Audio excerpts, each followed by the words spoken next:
The wind screamed at 40 degrees below zero. Inside a chamber carved from packed snow, a woman named Ingrid Larson pressed a newborn against her bare chest and waited to see if they would live. The baby was blue, motionless, silent. Outside, the January 1881 blizzard was killing livestock across Dakota Territory. Men with proper houses and roaring fires were losing fingers to frostbite. Cattle were freezing upright in the fields, but Ingrid had no fire, no doctor, no husband, just the shelter her neighbors had called insane, a death trap, the ramblings of a desperate woman who didn't understand the American prairie. They had been so certain she would die. This is the story of why she didn't. 3 days, 72 hours since the blizzard sealed her inside. No fire, no doctor, no husband. Just the muffled howl of wind that had already killed livestock across Dakota Territory, the faint warmth radiating from soapstones wrapped in cloth, and the shallow breathing of an infant who had entered the world in the worst storm in living memory. The candle beside her burned steady. That meant the air was still good. The temperature inside the snow chamber held at 32 degrees, cold enough to see her breath, warm enough to survive. Outside, men with proper houses and roaring fires were losing fingers to frostbite. Cattle were freezing upright in the fields. But Ingrid Larson was alive. Her daughter was alive. She pulled the buffalo robe tighter around them both and listened to the wind that had tried to kill her. The neighbors had called this shelter insane, a death trap, the ramblings of a desperate woman who didn't understand how things worked on the American prairie. They had been so certain she would die. But 6 weeks earlier, when Ingrid first began packing snow against the south wall of her dugout, her nearest neighbor rode 3 miles through December cold specifically to tell her she was wasting her time, and probably her life. Ingrid Larson arrived in Dakota Territory in the spring of 1880 with her husband Eric, $47 in savings, and a child growing inside her that no one knew about yet. They filed their homestead claim on 160 acres of grass that stretched to the horizon in every direction, built a dugout shelter carved into a hillside, and set about the business of turning empty prairie into a farm. Eric was a carpenter from the Telemark region of Norway, good with his hands, stronger than he looked, and convinced that America would give them the life the old country never could. Ingrid had grown up in the mountains, the daughter of a farmer who also served as an emergency guide during the brutal Norwegian winters. She knew cold the way other women knew needlework. It was in her bones. Their dugout measured 12 feet by 16 feet, carved into the south face of a low hill. Sod walls, a packed dirt floor, one window made of oiled paper that let in gray light but little warmth. They had a cast iron stove, a rope bed, and the knowledge that thousands of other families had survived on less. Then October came, and the sky turned the color of iron, and the first blizzard buried the territory under 3 feet of snow before anyone was ready. The old-timers called it unprecedented. Blizzards in October were rare. Blizzards that lasted 4 days and killed cattle in the fields were supposed to be impossible. But the winter of 1880 to 1881 didn't care what was supposed to be impossible. The storms came back in November and again in December, and the temperature dropped so far below zero that Ingrid lost track of counting. By late November, Eric was doubled over with pain in his gut. The agony came in waves. Hours of relief followed by episodes so severe he couldn't stand. Ingrid had seen this before, in Norway. A neighbor boy had died from it when she was 12. The gut rotted from the inside, her father had said. Without a doctor, it killed. There was no doctor within 30 miles. The nearest surgeon was in Yankton, the territorial capital, roughly 100 miles south. On the 3rd of December, during a brief break between storms, Eric made his decision. He would travel to Yankton while he could still sit a horse. He would find a doctor. He would survive, and he would return before the baby came. Ingrid stood in the doorway of their dugout and watched her husband ride south across the frozen grass. She was 8 months pregnant. She had approximately 2 cords of twisted hay for fuel, enough salted pork and cornmeal to last until spring if she rationed carefully, and no way to know if she would ever see Eric again. The next blizzard hit 2 days later. The railroad stopped running. Wagon traffic ceased. Whatever had happened to Eric Larson in Yankton, no word of it would reach his wife until spring. Ingrid was alone. Elias Hoyt rode up to the Larson claim on the 9th of December, his beard crusted with ice, and his expression set in the grim satisfaction of a man whose worst predictions kept coming true. He was 52 years old, Vermont-born, and he had buried one wife and 2 children to the frontier. That made him an expert, in his own estimation, on how the prairie killed people. He found Ingrid splitting twisted hay into burnable lengths, her belly straining against her coat, her breath coming in white clouds. Mrs. Larson. He didn't dismount. I heard your husband left for Yankton. He did. Before the October storm? After. During the break. Hoyt shook his head slowly, the way a man does when he's watching someone walk toward a cliff. The railroad's been closed 3 weeks now. No word coming in or out. You know what that means. Ingrid kept splitting hay. She knew what it meant. You have how much fuel? 2 cords. Perhaps a little less. 2 cords of hay. Hoyt actually laughed, though there was no humor in it. Mrs. Larson, I burn 3 cords of good oak in a normal winter, and I have a proper house with walls thick enough to stop a bullet. You're in a hole in the ground with a hay fire. 2 cords won't last you to February. I know. And when's that baby due? Ingrid didn't answer. She didn't need to. The size of her belly answered well enough. Hoyt leaned forward in his saddle, and his voice dropped the way men's voices drop when they're delivering bad news they believe the recipient deserves. I've seen what this country does to people who think they know better. Your husband should never have left you here alone. When your time comes, if a storm hits, you build up that fire and you pray. That's what my Sarah did. Twice it worked. Once it didn't. He paused, letting the weight of that settle. You have a milk cow? Yes. Keep her close. When the hay runs out, you'll burn dung. It's foul, but it's better than freezing. He gathered his reins. I'll check on you when weather permits. But Mrs. Larson, if you're smart, you'll find a way to get to town before that baby comes. A woman alone, giving birth in a blizzard with no fuel and no help. He didn't finish the sentence. He didn't need to. I've seen it before, he said. I've dug the graves after. Don't make me dig yours. He rode away without waiting for a response, leaving Ingrid standing in the cold with an armful of hay and the arithmetic of her own death working through her mind. 2 cords of fuel. 6 weeks, maybe 7, at the rate she was burning. The baby was due in late January. If labor came during a blizzard, she would have to choose between tending the fire and delivering the child. If the birth was difficult, if she bled too much, if she lost consciousness for even an hour, the fire would die, and they would die with it. The American way to survive winter was fuel. More fuel than she had. More fuel than any pregnant woman alone could gather. Elias Hoyt was right about the math. But Elias Hoyt had never spent a winter in the mountains of Telemark. The realization came to Ingrid on the 14th of December, while she was watching her milk cow breathe. The animal stood in the sod lean-to built against the dugout's east wall, its breath frosting in clouds, its body heat trapped by the crude walls.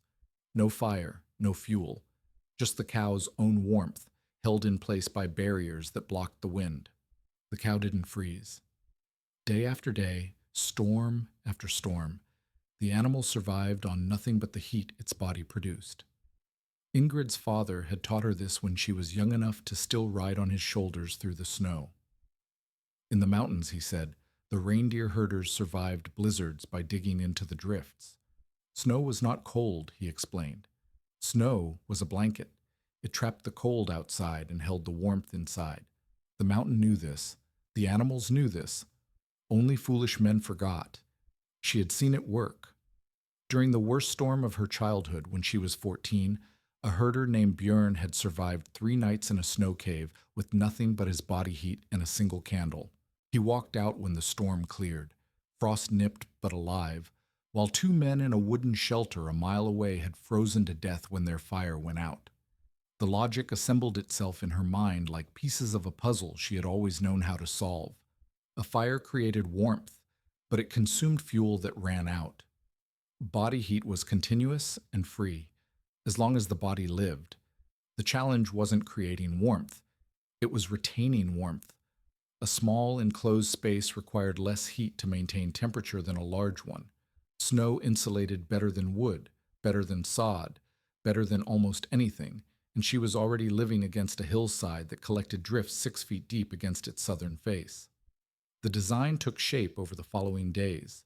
Not a true snow cave that required deeper drifts than she had, and the risk of collapse was too great. Instead, she would build a hybrid shelter. She would excavate a small chamber into the packed drift against the dugout's south wall, 6 feet by 8 feet, no more. A tunnel would connect it to the dugout, positioned low so warm air couldn't escape. She would pack the walls smooth to prevent dripping, line the floor with dried grass over packed earth for insulation. When the fuel ran out, when the dugout stove failed during a blizzard, she would retreat to the snow chamber with her buffalo robes, her heated soapstones, and whatever warmth her own body could provide. A single candle would serve as both light and oxygen indicator.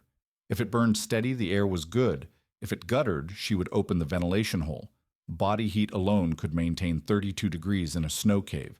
She had seen it, she knew it, and 32 degrees was survivable.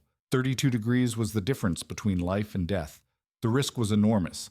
If she was wrong, if the snow collapsed, if the chamber failed to hold heat, if something went wrong during labor while she was trapped in a hole in the ground, no one would find her until spring.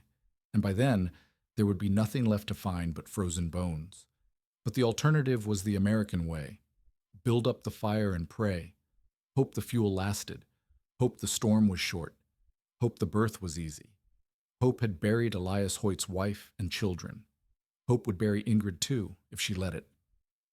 She picked up her spade and walked to the drift against the south wall. The snow was packed hard from weeks of wind, dense enough to hold its shape when cut. She began to dig. Martha Gunderson arrived on the 22nd of December, her horse laboring through knee-deep snow, her face red with cold and something that looked like fear.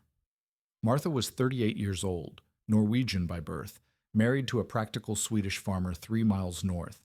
She had given birth 6 times and buried 2 of those children before they could walk. She knew what the frontier did to women, and she had come to check on the young Norwegian wife everyone said was alone and pregnant and probably doomed. What she found stopped her in her tracks. Ingrid Larson stood waist-deep in a hole carved into the snowdrift against her dugout wall. Her coat was crusted with ice. Her breath came in ragged gasps. Her mittens were soaked through, and her cheeks were raw from the cold. But she kept digging, scooping snow with her spade and packing it into blocks that she stacked to reinforce the entrance. Ingrid. Martha dismounted slowly, as if approaching something dangerous. Ingrid, what are you doing? Ingrid looked up. Her eyes held the flat, focused look of someone who had moved past exhaustion into something harder. I'm building a snow house. A snow house? Like in the old country, for when the fuel runs out. Martha walked to the edge of the excavation and peered inside. The chamber was half complete. A hollow carved into the drift, perhaps 4 feet deep and 6 feet wide, the walls packed smooth and white. A tunnel opening led toward the dugout. Ingrid, Martha's voice was careful now. I understand what you're thinking. I do. In the old country, the mountain people did such things, but this isn't Norway. The snow here is different, lighter, drier. It won't pack the same way. And if that roof comes down on you during labor... She didn't finish. She didn't have to. The walls are holding, Ingrid said. I've tested them.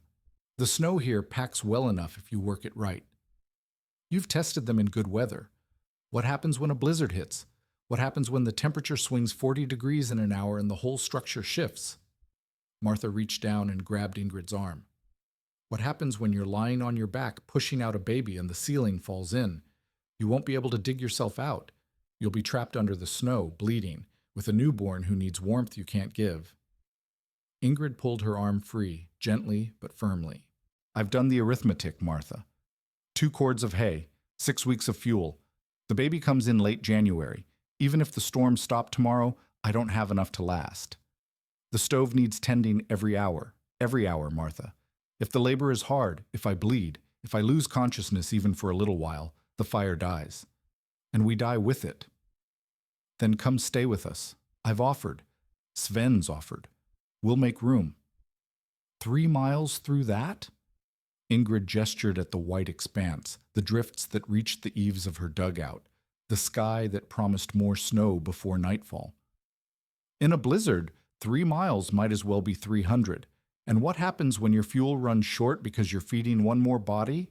What happens when your stores run low because you're feeding one more mouth? We'll manage. You'll suffer. Your children will suffer. Because of me. Ingrid shook her head.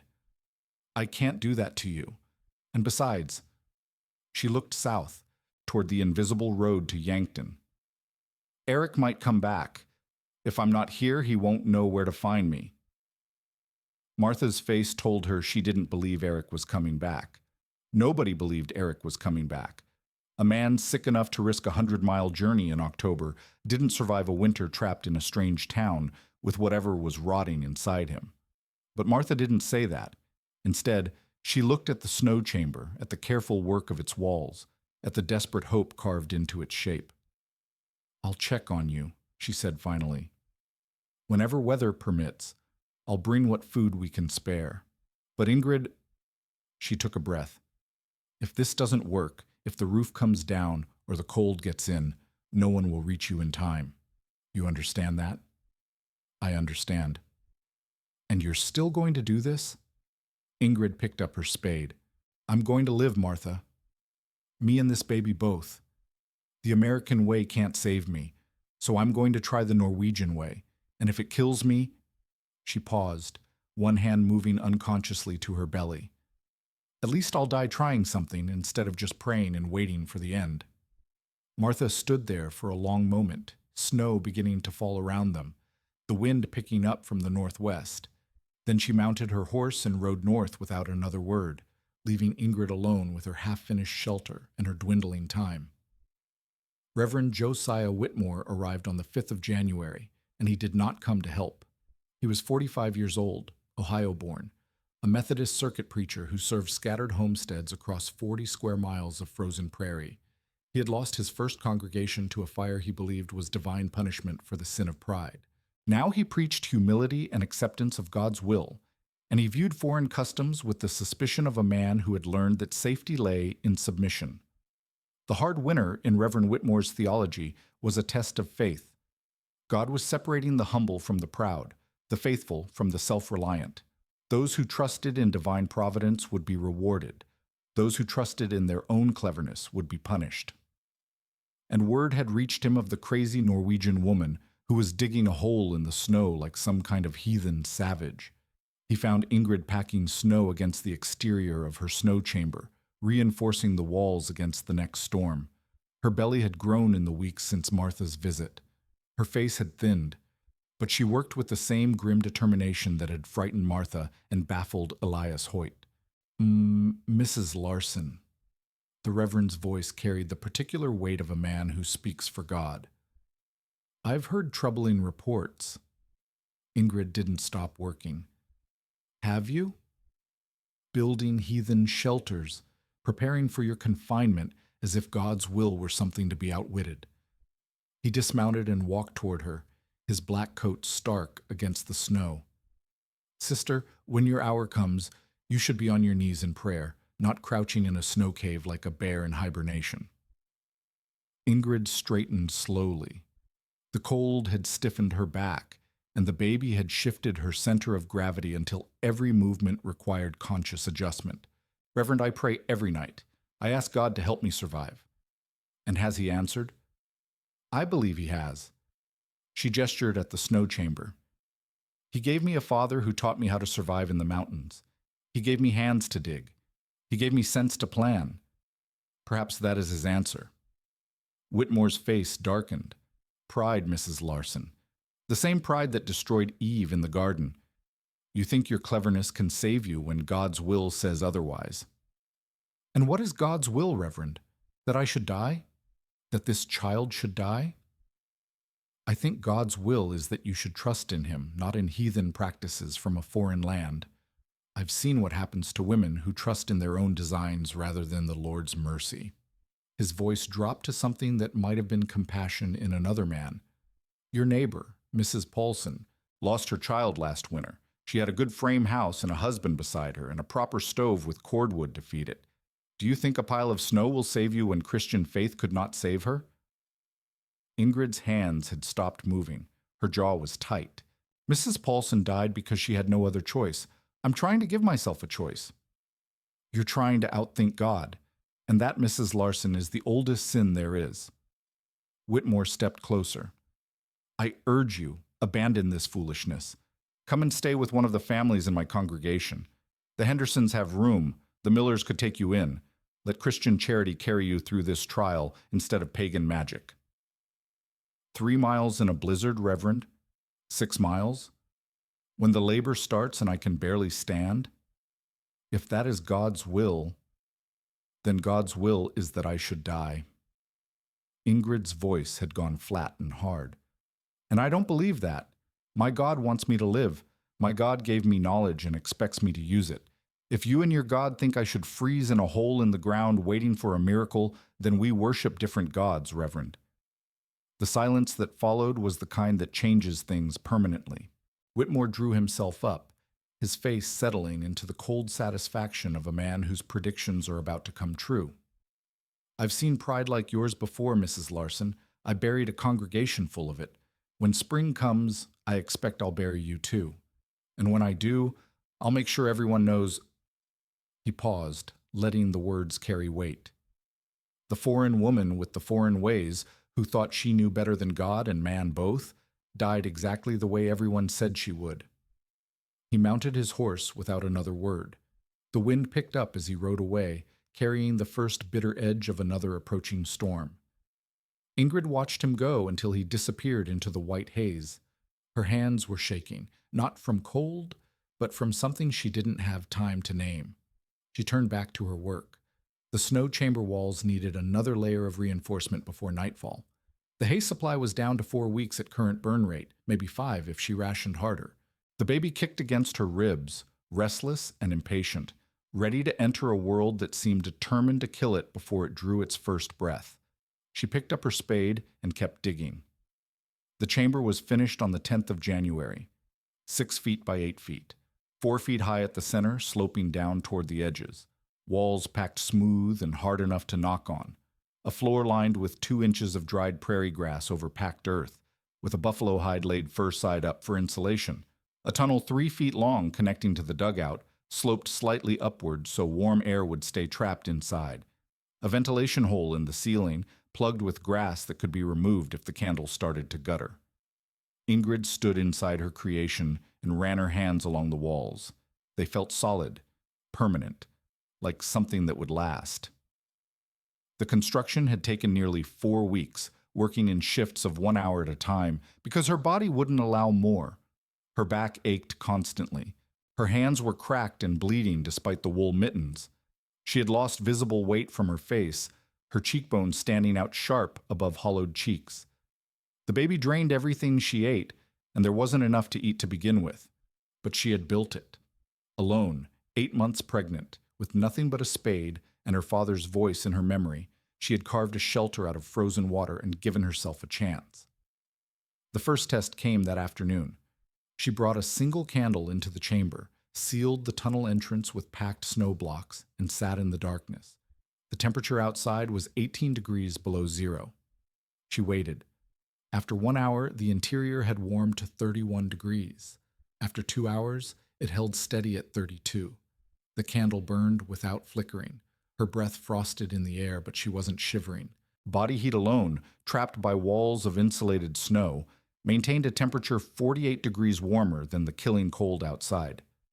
She unsealed the tunnel and crawled back into the dugout, her heart pounding with something she hadn't felt in weeks.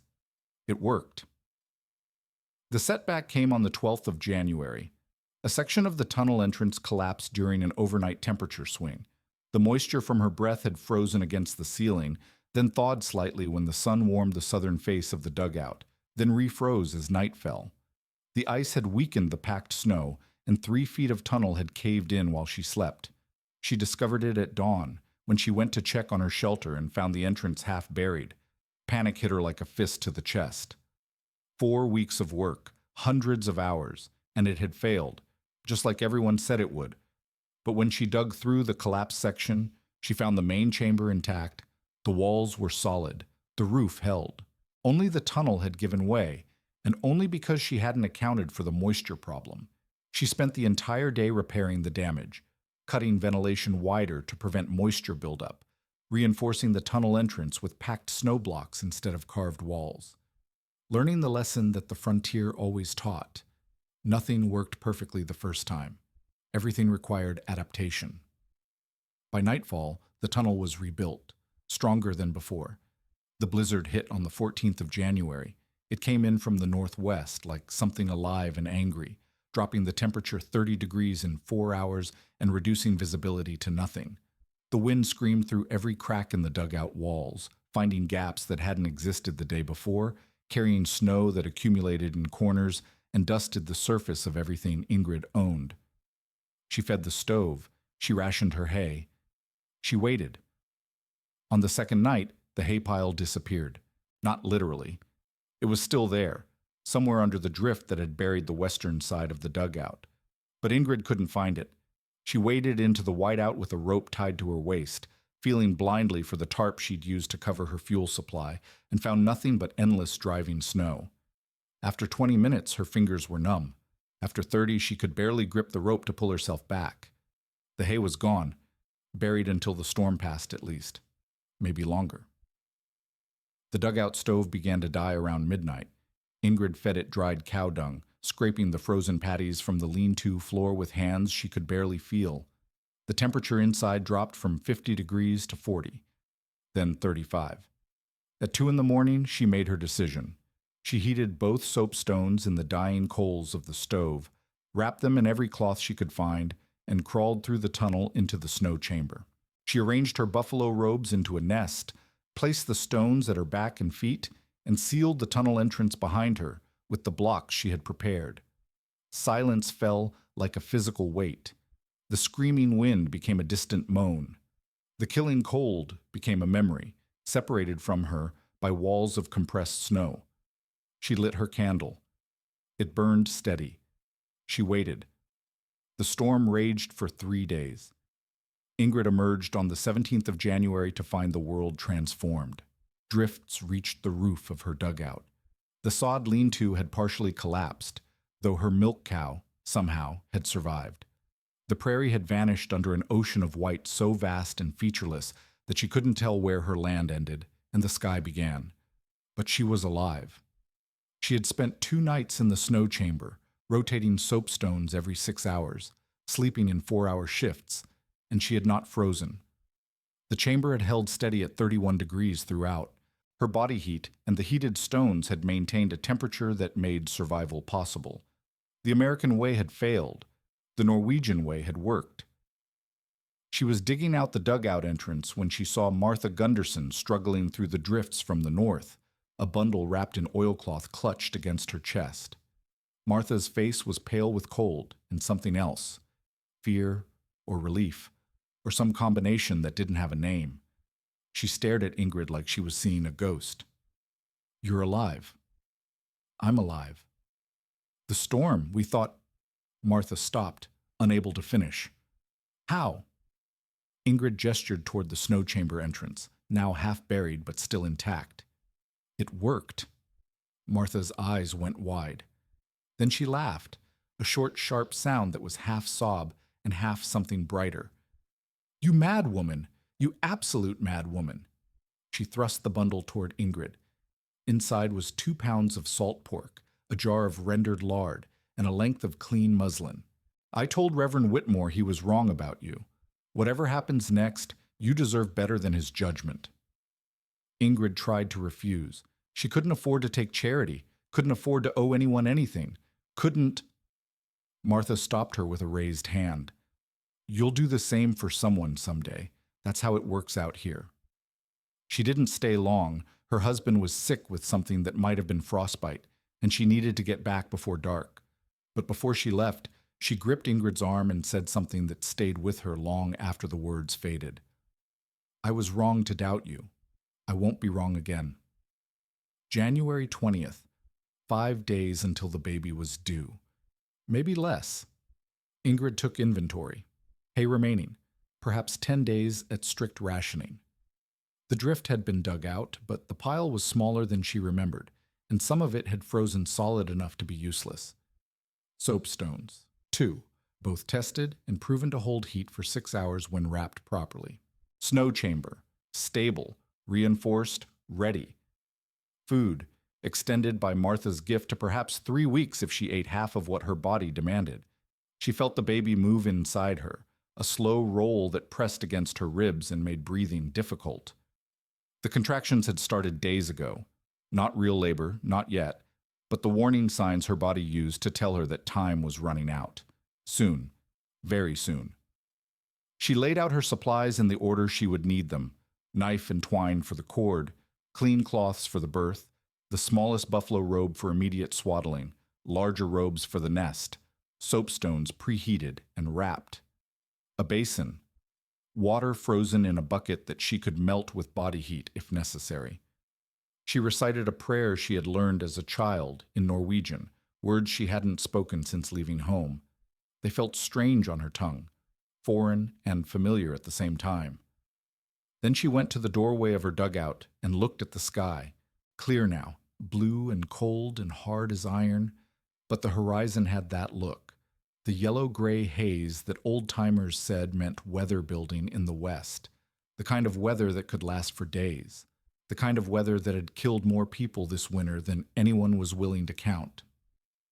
Another storm was coming, and Ingrid Larson, alone on the Dakota prairie, with a baby ready to be born and fuel enough for maybe 10 more days, did the only thing she could do. She prepared. On the 21st of January, Ingrid spent 3 consecutive hours in the snow chamber to simulate what labor might feel like. She brought both soapstones, preheated, until they almost, after 1 hour, her body heat had raised the chamber temperature to 34 degrees. After 2 hours, it held steady. After 3, the soapstones were still warm enough to feel through the cloth. The candle burned without flickering. Her muscles ached from the awkward position, but she wasn't cold. She could move, shift, adjust herself as needed. The chamber worked. The design was sound. But she hadn't been in labor. She hadn't been bleeding. She hadn't been trying to keep a newborn alive while her own body demanded rest. It couldn't have. Elias Hoyt stopped by on the 23rd, after the mid-January blizzard had cleared enough to make travel possible. He found Ingrid stacking the last of her hay into a pile small enough to make her stomach clench. "You got through that one," he said, studying the snow-packed walls of her dugout with something that might have been grudging respect. "I'll admit I didn't expect to find you alive." The snow chamber held. "So I heard. Martha Gunderson's been telling everyone who'll listen." He shook his head slowly. "But Mrs. Larson, you weren't in labor during that storm. You weren't pushing a baby out while the temperature dropped. A newborn needs warmth you can't provide shivering in a snow pile. Body heat works for a grown woman. It won't work for an infant weighing 6 pounds with no fat to speak of." Ingrid didn't argue. She had wondered the same thing herself, in the dark hours before dawn when doubt crept in like cold through a crack in the wall. "I've seen babies die within hours of birth," Hoyt continued. "Good, healthy babies, born in warm houses with fires burning. They get cold too fast. Their little bodies can't hold heat the way ours can. If that baby comes during a storm, and all you have is a hole in the snow." He didn't finish. He never finished his sentences when the endings were too terrible to speak. "I have the buffalo robes," Ingrid said, "the heated stones, and—" She hesitated. "In Norway, we hold newborns against bare skin. Chest to chest, the mother's body warms them." Hoyt's eyebrows rose. "Bare skin? In 30-degree cold?"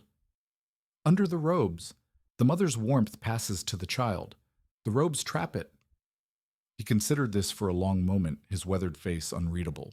"Maybe," he said finally. "Maybe that works.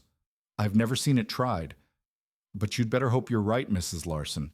Because if you're wrong, you'll have a few hours to hold your dead baby before you freeze alongside it. He rode away without looking back, leaving Ingrid with the weight of his words settling into her chest like stones. The 23rd of January brought a temperature rise that felt like mockery, 12 degrees above zero, almost warm by the standards of this winter. The snow softened and settled, compacting under its own weight. Water dripped from the southern face of the dugout, running down the packed walls of the snow chamber in rivulets that froze again as soon as the sun dipped below the horizon. Ingrid checked the chamber walls 3 times that day, pressing her palms against them, feeling for soft spots or signs of collapse. The rapid temperature swing could destabilize snow structures. She had learned that the hard way with the tunnel. The walls held, dense and solid as carved ice. By midnight, the temperature had dropped 40 degrees. The dripping stopped. The world locked down into frozen silence, and somewhere to the northwest, beyond the horizon she couldn't see, the sky turned the color of a bruise. The 24th of January. The 25th. Ingrid watched the signs accumulate like evidence in a trial. The atmospheric pressure dropped so fast her joints ached constantly, a deep bone pain that made every movement feel like punishment. The milk cow refused to leave the lean-to, standing with her tail pressed against the wall, her breath coming in fast, frightened clouds. The wind shifted from southwest to northwest, then died completely, an unnatural stillness that felt like the world holding its breath. The horizon took on a yellow-gray haze, not clouds exactly, something thicker, something that swallowed the light and promised nothing good. Ingrid had seen this before. Once, in Norway, when she was 16. Her father had taken one look at that sky and ordered everyone into the root cellar. The storm that followed had lasted 5 days and killed 30 sheep on the neighboring farm. She heated both soapstones until they glowed. She filled every container she had with snow to melt for water. She moved her birthing supplies into the snow chamber, the knife, the twine, the cloths, the smallest buffalo robe. She checked the tunnel entrance, the ventilation hole, the integrity of every wall. Then she sat in her dugout, one hand pressed against her belly, and waited for the world to end. The storm arrived on the 26th of January at 3 in the afternoon. It came not as wind or snow, but as a wall, a solid mass of white and gray that swallowed the horizon and kept coming, devouring the prairie mile by mile until there was nothing left but the howling and the cold. Within 1 hour, the temperature had dropped 25 degrees. By sunset, visibility had collapsed to the length of her arm. The wind screamed through cracks she hadn't known existed, driving snow into the dugout in horizontal sheets that accumulated in corners and coated every surface with fine white powder. Ingrid fed the stove. The flames guttered and spat in the draft. She fed it more hay, then more, burning through her remaining fuel faster than she had planned, because the alternative was letting the temperature drop while the blizzard raged. The first contraction hit at 8 in the evening. It started low in her back, a clenching pressure that wrapped around her belly and squeezed until she couldn't breathe, different from the practice pains she had felt for weeks, longer, deeper, purposeful. She gripped the edge of the table and waited for it to pass. 30 seconds, 45, a full minute of pressure that felt like being crushed from the inside.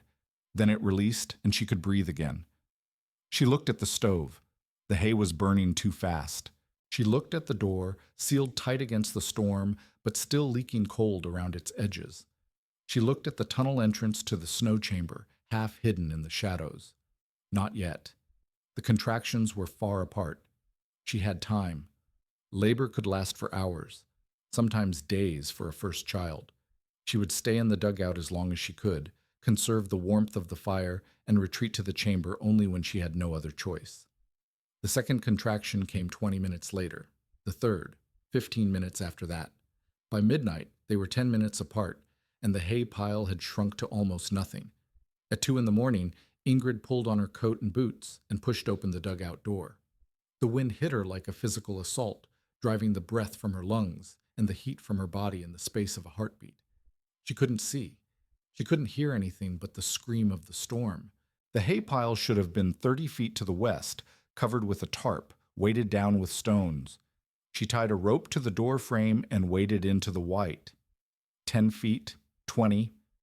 Her hand swept through empty air, finding nothing but snow that reached her waist, then her chest. The tarp was gone, torn away by the wind, or buried so deep she would never find it. The hay was gone. Everything was gone. A contraction hit while she was still searching, doubling her over in the drift, her face pressed against snow so cold it burned.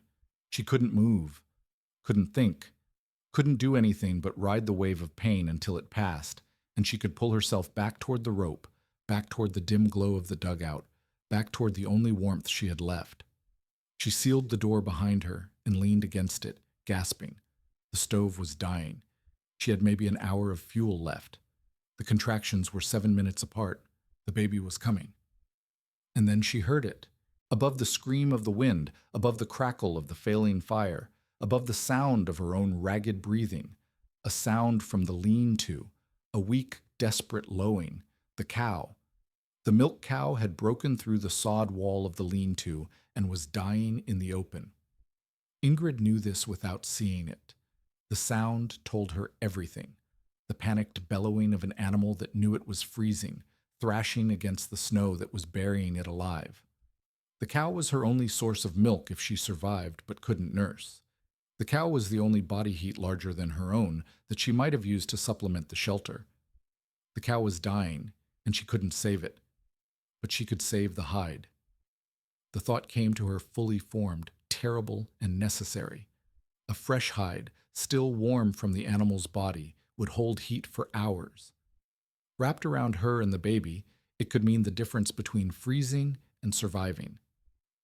She had to go back out. The contraction that hit as she pulled on her coat was the worst yet. 5 full minutes of crushing pressure that left her gasping on the floor, tears freezing on her cheeks before they could fall. She couldn't do this. She couldn't walk 30 feet in a whiteout, find a dying cow, butcher it in the dark with numb hands, and drag the hide back before her baby was born in the snow. But she couldn't not do it either. She tied the rope around her waist this time, leaving her hands free. She took her sharpest knife, the one Eric had given her as a wedding gift, German steel that held an edge through anything. She pushed open the door and stepped into the killing wind. The cow's bellowing guided her. She followed the sound through waist-deep drifts, her body temperature dropping with every step, her hands already losing feeling inside her mittens. The contractions came while she walked, shorter now, more frequent, her body screaming at her to stop, to lie down, to let the baby come. She found the cow collapsed in a drift, steam rising from its body, its eyes rolling white with terror. The animal was still alive, but barely. The cold had already claimed it. Another hour and it would be frozen solid. Ingrid dropped to her knees beside the cow and pulled out her knife. She had butchered animals before. Every farm girl in Norway learned how, but she had never done it in a blizzard, in the dark, with her hands so numb she could barely grip the handle. She worked by feel, cutting along the lines her father had taught her, peeling the hide away from the carcass in sections because she didn't have the strength to take it whole. The cow died while she worked. The bellowing stopped. The steam faded. The body cooled faster than she expected, the cold claiming its heat even as she fought to claim its skin. 40 minutes. She was outside for 40 minutes. When she finally crawled back through the dugout door, dragging the bloody hide behind her, her cheeks were white with frostbite, and her ears had lost all feeling. Her hands didn't work properly. She had to use her teeth to untie the rope, her elbows to push the hide through the tunnel entrance. The stove was dead. The dugout temperature had dropped to 30 degrees and was falling fast. Her water broke as she crawled into the snow chamber, soaking her clothes and mixing with the blood from the cowhide on the packed earth floor. The baby was coming now. The snow chamber was dark except for the single candle, and silent except for her breathing. Ingrid arranged herself in the nest she had prepared, back against the wall, feet braced, buffalo robes piled around her. She positioned the still warm cowhide over the top of the robes, trapping every scrap of heat she could.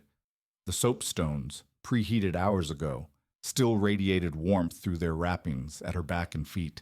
The temperature inside the chamber was 31 degrees. Outside, the wind screamed at 40 below zero. The contractions came faster now, 3 minutes apart, 2. She lost track of counting and focused only on breathing, on pushing when her body told her to push, on not screaming because screaming wasted energy and heat, and she had none of either to spare. She had no one to hold her hand, no one to tell her it would be all right, no one to mop her brow or offer encouragement or help guide the baby into the world. She had only herself and the walls of snow she had built and the desperate hope that it would be enough. She braced her back against the cold wall and pushed. The pain was beyond anything she had imagined. She understood, in that moment, why women died in childbirth, not from blood or infection, but from the sheer overwhelming impossibility of what the body was trying to do. She was being torn apart from the inside, split open by something that needed to get out. And there was no way to stop it, no way to slow it down, no way to do anything but surrender to the process and hope she survived. She tied a knotted rope around her thigh and pulled against it, giving herself leverage. She bit down on a strip of leather to keep from cracking her teeth. She talked to the baby, in Norwegian, then in English, then in sounds that weren't language at all. Come out, please. Come out and be alive. Time stopped meaning anything. There was only the contraction, the push, the brief rest, and then the next contraction and the next push. The candle burned down. She lit another from its dying flame. The soapstones cooled. She had no way to reheat them. At 8:15 in the morning, the baby crowned. Ingrid reached down with hands still stiff from cold exposure and felt the top of her child's head, warm and wet and impossibly soft. She guided the head as it emerged, supporting the weight, feeling the shoulders rotate the way her mother had told her they would.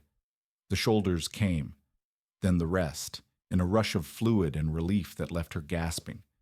She lifted the baby onto her chest and looked down at her daughter's face. The child was blue, motionless, silent. The cord still pulsed. She could feel it against her fingers, the slow rhythm of blood still flowing. The baby was alive, but she wasn't breathing, wasn't crying, wasn't moving. Ingrid wiped the baby's face clear of fluid with a cloth that shook in her trembling hands. She rubbed the small back. She blew gently across the nose and mouth, trying to stimulate a breath. Nothing. The cold was killing her daughter. Right here, in the chamber she had built to save them both, the cold was stealing her child's life before it had properly begun. Ingrid tore open her shirt and pressed the baby against her bare chest. Skin to skin, the way she had told Elias Hoyt. She pulled the smallest buffalo robe over them both, then the larger robes, then the still warm cowhide on top of everything. She positioned what remained of the heated soapstones against her back, letting the warmth radiate through her body and into the baby. She held her breath and waited. 1 minute. The baby was still. 2 minutes. A small movement, a flutter of the fingers maybe, or a trick of the dim light. 2 minutes and 18 seconds. The baby coughed, a small wet sound that echoed in the snow chamber like thunder. Then a wail, thin and reedy, and the most beautiful thing Ingrid had ever heard. The tiny body squirmed against her chest, arms flailing, legs kicking, lungs filling with air for the first time. Ingrid looked down at her daughter's face and watched the blue fade to pink, spreading outward from the center of the chest where their bodies pressed together. The baby was alive, breathing, warm. She had done it. The storm raged for 4 days. Ingrid did not move from the snow chamber for the first 12 hours. Any shift in position risked breaking the thermal envelope that was keeping her daughter alive. She rotated the soapstones when she could reach them without disturbing the baby, letting them warm against her body before repositioning them. She melted snow in her mouth for water. She slept in brief intervals, never more than an hour at a time, always with one hand pressed against the baby's back to feel the tiny heartbeat. The candle burned steady throughout. The air was good. The temperature held between 30 and 32 degrees, cold enough to see her breath, warm enough to survive. Outside, the storm killed livestock across Dakota Territory. The wind buried farmhouses to their rooftops. Men froze to death within sight of their own doors, unable to find their way through the whiteout. Women and children huddled around failing fires and prayed for deliverance that didn't come. But in the snow chamber, Ingrid Larson held her daughter against her chest and listened to the howling wind and knew, with a certainty that felt like bedrock, that they were going to live. On the 30th of January, the storm broke. Ingrid emerged from the dugout into a world transformed. The drifts reached the roof. The lean-to had collapsed completely, burying whatever remained of the cow. The prairie had vanished under an ocean of white so vast and silent that the absence of wind felt like a physical presence. She stood in the doorway with her daughter wrapped against her chest, breathing air so cold it burned, and watched the sun rise over a landscape that had tried to kill her.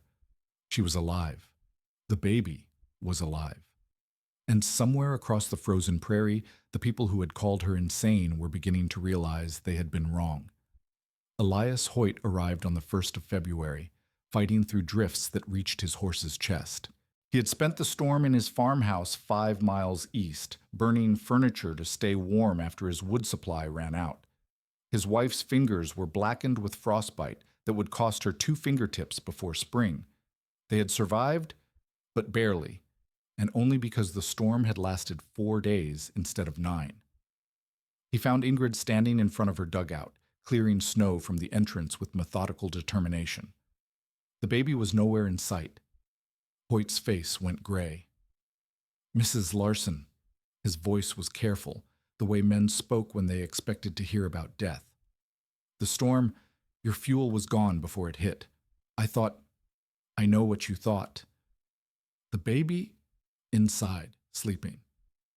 Hoyt stared at her. Then he dismounted and walked toward the dugout entrance, his boots crunching through the frozen crust. "How?" he asked. "I saw your fuel pile.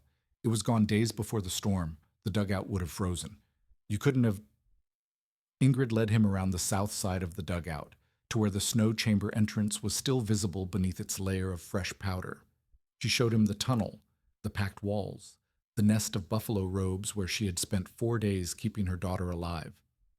Hoyt stood at the entrance for a long time, his breath frosting in the cold air, his weathered face working through expressions she couldn't read. "I've been on this prairie for 3 years, he said finally. "I've buried people who did everything right by American reckoning. Good houses, good fuel, good sense. And here you are, alive, with a healthy baby because you dug a hole in the snow." He turned to face her, and something in his eyes had changed. The condescension was gone. The certainty that he knew better was gone. "I told you this was insane," he said. "I told you it was a death trap. I said you'd freeze and I'd dig your grave in spring." He paused, and when he spoke again, his voice was rough. "I was wrong, Mrs. Larson, about the snow chamber, about you, about everything." He extended his hand, a gesture of respect between equals that would have been unthinkable 6 weeks earlier. Ingrid took it. Martha Gunderson came 3 days later, her husband riding beside her on a horse that limped with every step. Sven Gunderson's feet were wrapped in bloody bandages.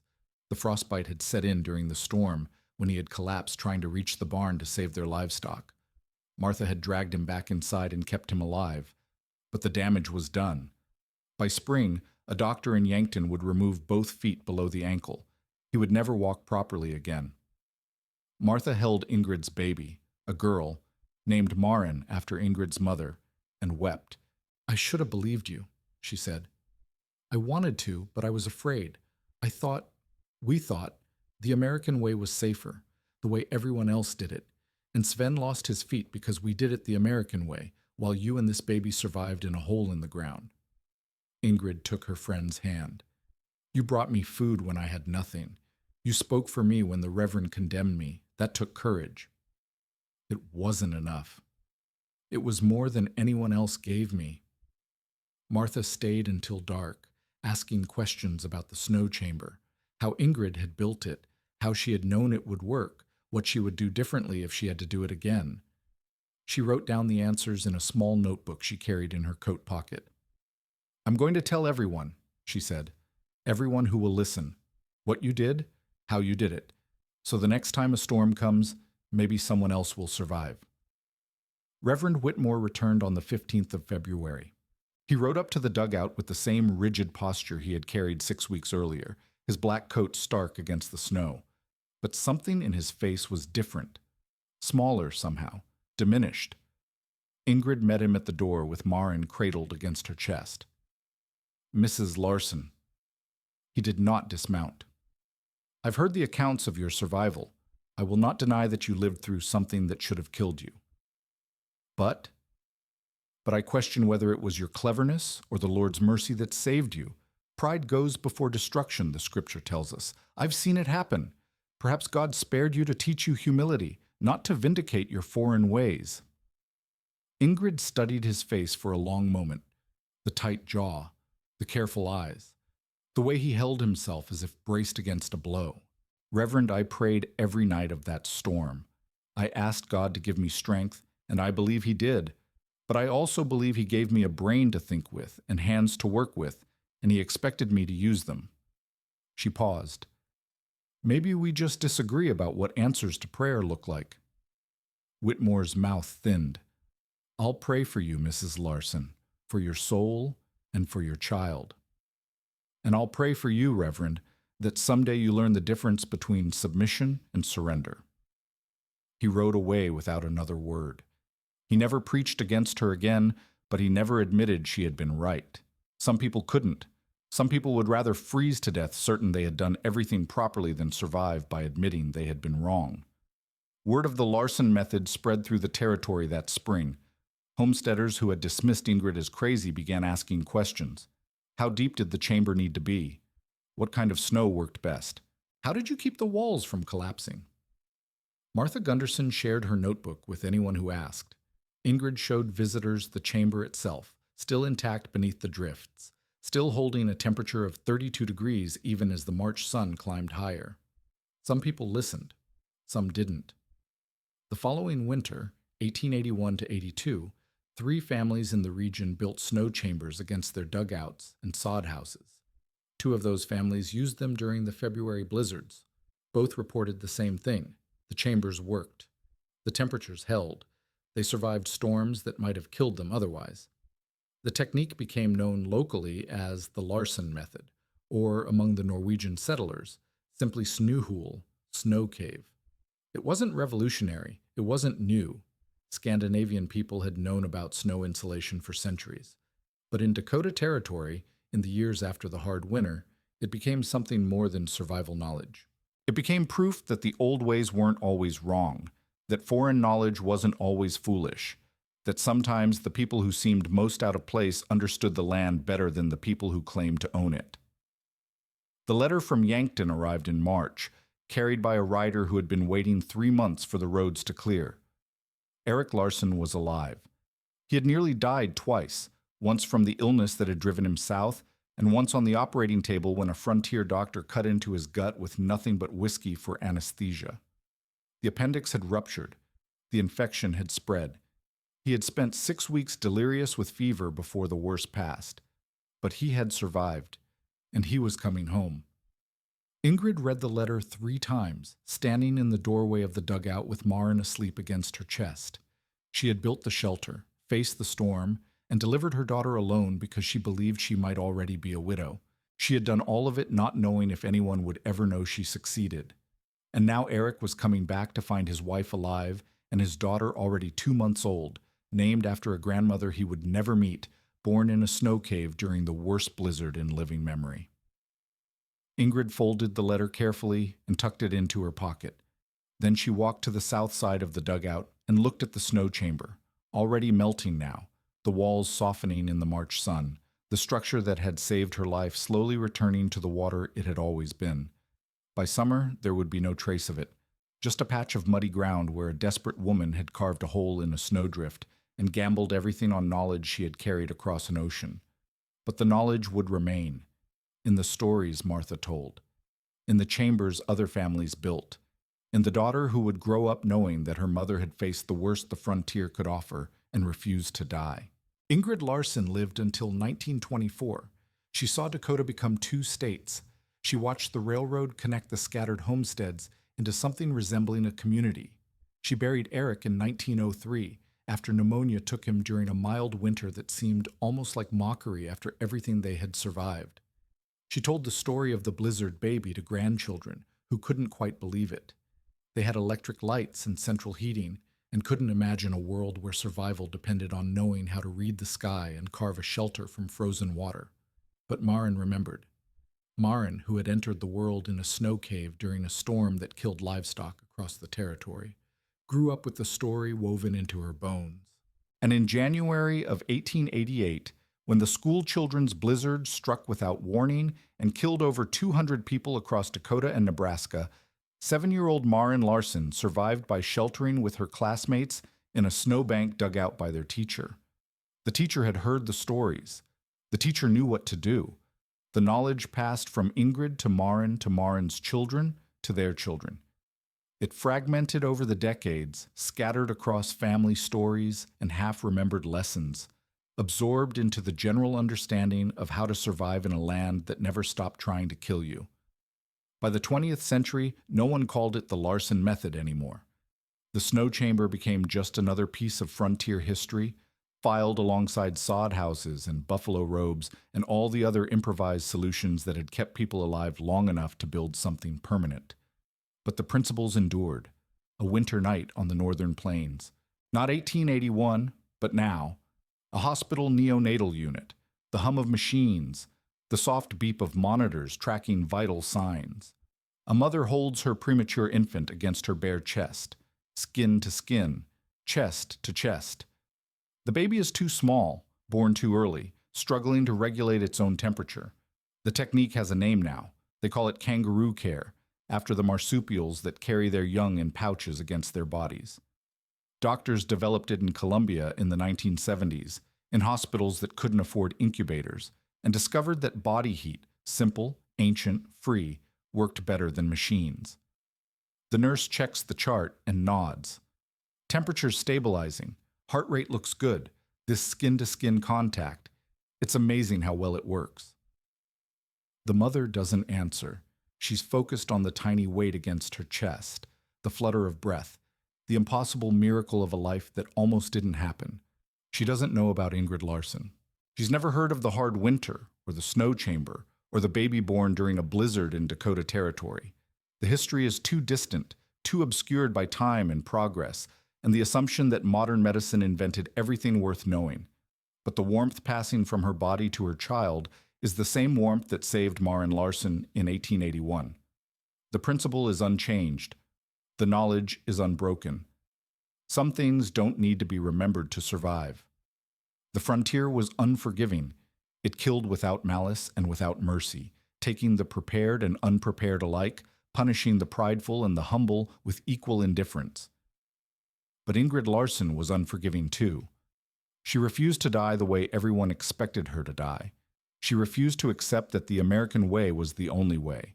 She carried knowledge across an ocean, defended it against mockery and condemnation, and used it to survive something that should have been impossible. And in the end, the shelter her neighbors called insane, the snow chamber they said would be her grave, became the reason she lived to tell the story at all.